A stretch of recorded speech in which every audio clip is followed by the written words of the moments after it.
ஜீவர்கள் தோன்றுகிறார்கள். ரஜோகுணத்துல பிரம்மத்துடைய சாயல் கொஞ்சம் மங்களா வெளிப்படுற மாதிரி இருக்கிறதுனால ஜீவர்கள் தோன்றுகிறார்கள் அப்படின்றாங்க. வாழ்க.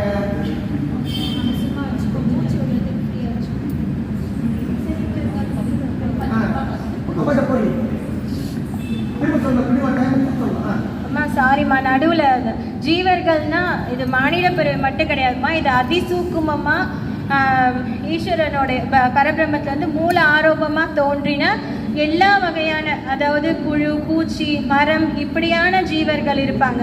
ஆனால் அது அவங்களுடைய கர்மத்துக்கு தகுந்த மாதிரி அவங்க இன்னும் முளை விடலை, அவ்வியக்தமாக அப்படியே இருக்கிறாங்க.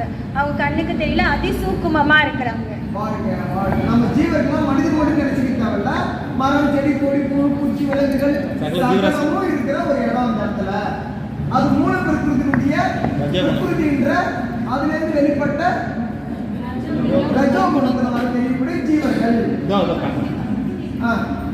ஜீவர்கள் தற்போது அதிசூக்குமமாக உள்ளனர். இதுவே ஜீவர்களுக்கு காரண சரீரம்.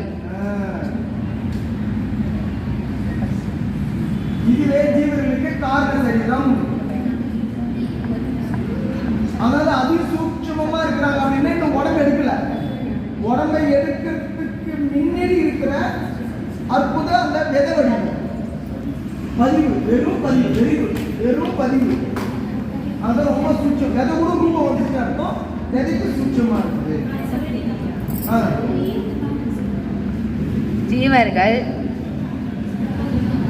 ஜீவர்களுக்கு சத்துவகுணம் பிரதானமாகும் போது தத்துவ ஞான நிஷ்டர்களாக இருப்பார்கள். Very good. யார் தத்துவ நிஷ்டன் வருகிறார். தத்துவ நிஷ்டன் வாழ்க ஞானி. அம்மா, இதுலேயும் நான் ஒரு ரெக்வெஸ்ட் வச்சுக்கிறேம்மா. ஏன்னா இது மட்டுமே தத்துவ ஞான நிஷ்டனுக்கு ஒரு இது கிடையாதுமா. சும்மா உங்களுக்கு புரியறதுக்காக அந்த மாதிரி ஒரு செயல், ஒரு முக்கியமான செயல்.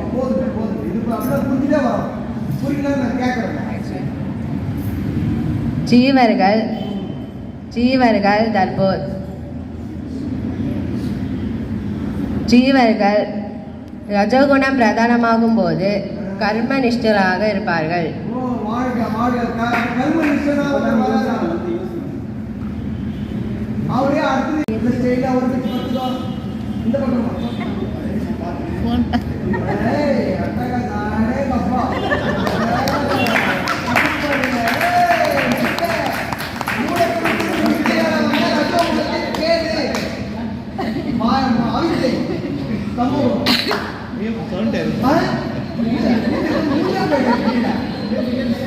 சொல்லுங்கள். Very good.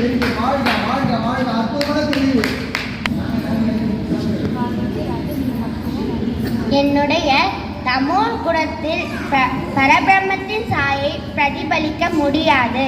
ஏனென்றால் அது அழுக்கடைந்த சேறு போன்றது. அதனால் இத்தமோ குணம் 2 சக்திகளாக பிரியும். ஒன்று ஆவரண சக்தி, இன்னொன்று விக்ஷேப சக்தி. என்னுடைய தமோகுணத்தின் பரபிரம்மத்தின் சாயை பிரதிபலிக்க முடியாது. ஏனென்றால் அது அழுக்கடைந்த சேறு போன்றது. அதனால் இத்தமோகுணம் 2 சக்திகளாக பிரியும். ஒன்று ஆவரண சக்தி, இன்னொன்று விக்ஷேப சக்தி. அதாவது அழுக்கடைந்த சேறு போல இருக்கிறது தான் சொல்றாங்க. அதை பேர் எடுத்துக்காட்ட தெரியும்.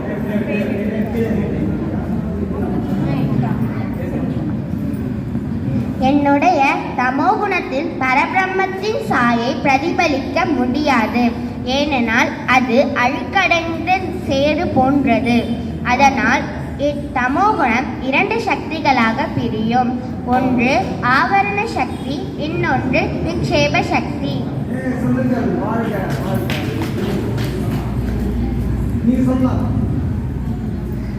நான் தான் ஆவரண சக்தி. நெருப்பை மறைத்திருக்கும் புகையை போல்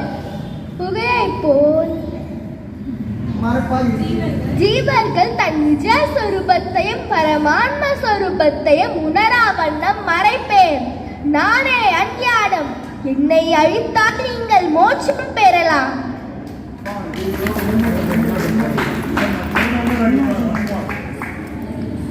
நான்